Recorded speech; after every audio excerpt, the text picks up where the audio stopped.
Hello বন্ধুরা, তোমরা সবাই কেমন আছো? তোমরা কি অনেক পিঠা খেয়ে বোর হয়ে গেছো?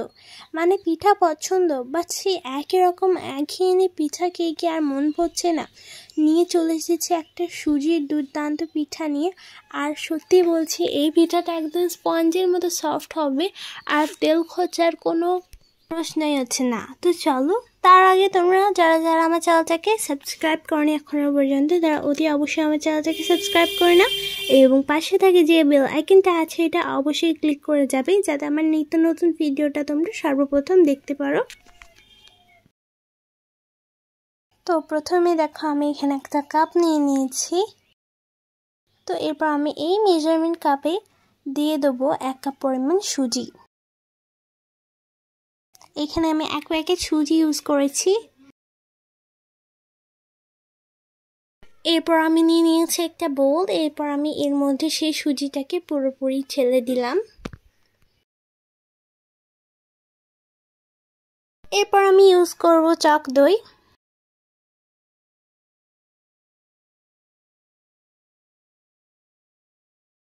দেখো, টক দইটা কিন্তু আমি দিয়ে দিচ্ছি। এতটা পরিমাণ দিয়ে দিলাম, মানে ঠিক হাফ কাপ পরিমাণ।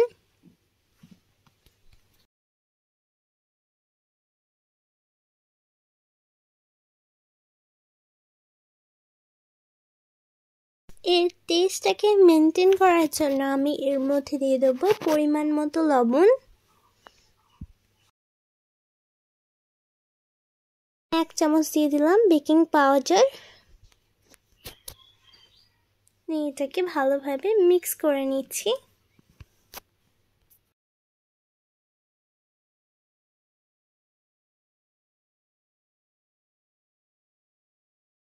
চামচের সাহায্যে কিন্তু আমি এটাকে দারুণভাবে মিক্স করে নিচ্ছি।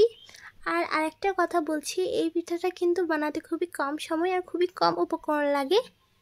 এরপর আমি অল্প অল্প করে জল অ্যাড করব আর মিক্স করব। খুবই কম সময়ে খুবই কম উপকরণে কিন্তু এটা রেডি হয়ে যায় আর খেতে তো একেবারে দুর্দান্ত হয়। ভিডিওর প্রথমেই যেটা বলেছিলাম, এটা একেবারে স্পঞ্জের মতো তুলতুলে হয়, না দেখলে তো তোমরা বিশ্বাসই করবে না। এরপর আমি এটাকে ঢাকা দিয়ে রেখে দেবো 15 মিনিটের জন্য।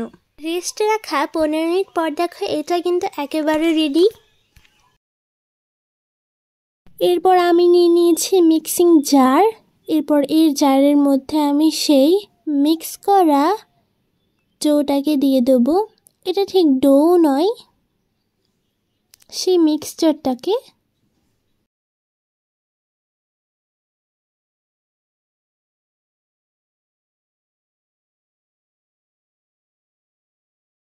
এটা ভালোভাবে যেন স্মুথ হয়, তো তার জন্য আমি দিয়ে দেবো অল্প পরিমাণে জল।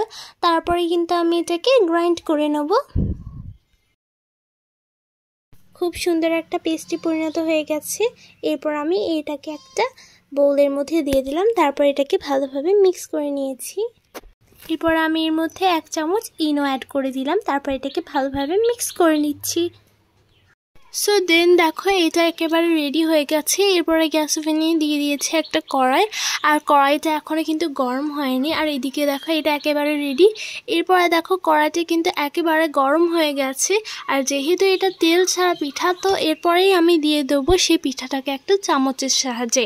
আর দেখো, দেওয়ার সঙ্গে সঙ্গে এর শেপও দাঁড়িয়ে গেল গোল, আর একেবারে কত সুন্দরভাবে রেডি হয়ে যাচ্ছে। এটাকে ঢাকা দিয়ে দিলাম। এটা ঠিক বানাতে আমার 1 মিনিটের মতো সময় লেগেছে।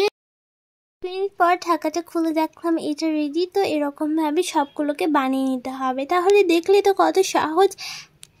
তো আমি আরেকটাকেও বানিয়ে দেখিয়ে দিচ্ছি এরকমভাবে, জাস্ট চামচের সাহায্যে দিয়ে দেওয়াই একটা কাজ। তারপরে ঢাকা দেওয়ার পরে কিন্তু এটা রেডি হয়ে যাবে।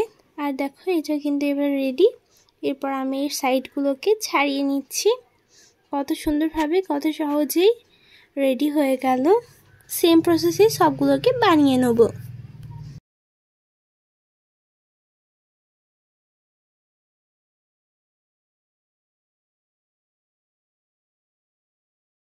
এটা হচ্ছে কি আমার লাস্ট পিঠা ছিল। তো এরপরে এটা কিন্তু রেডি হয়ে গেছে। আর কতটা পরিমাণ স্পঞ্জের মতো সফট হয়েছে দেখো, একেবারে আমি ঠিকই বলেছিলাম। এত সহজে রেডি হয়ে গেল, একেবারে তেল ছাড়াই এত সুন্দর পিঠা। এটা একেবারে সসের সঙ্গে খেতে দুর্দান্ত লাগবে। তাহলে একবার হলেও এটাকে ট্রাই করে দেখবে। তো আজকের মতো বিদায় নিচ্ছি। ভালো থাকবে, সুস্থ থাকবে, আর পরের ভিডিওটার জন্য অপেক্ষা করবে। যারা যারা আমার চ্যানেলটাকে এখনও পর্যন্ত সাবস্ক্রাইব করেনি তারা অতি অবশ্যই আমার চ্যানেলটাকে সাবস্ক্রাইব করে নেবে এবং পাশে থাকা বেল আইকনটা অবশ্যই ক্লিক করে যাবে আমার নিত্য নতুন ভিডিও সর্বপ্রথম পাওয়ার জন্য।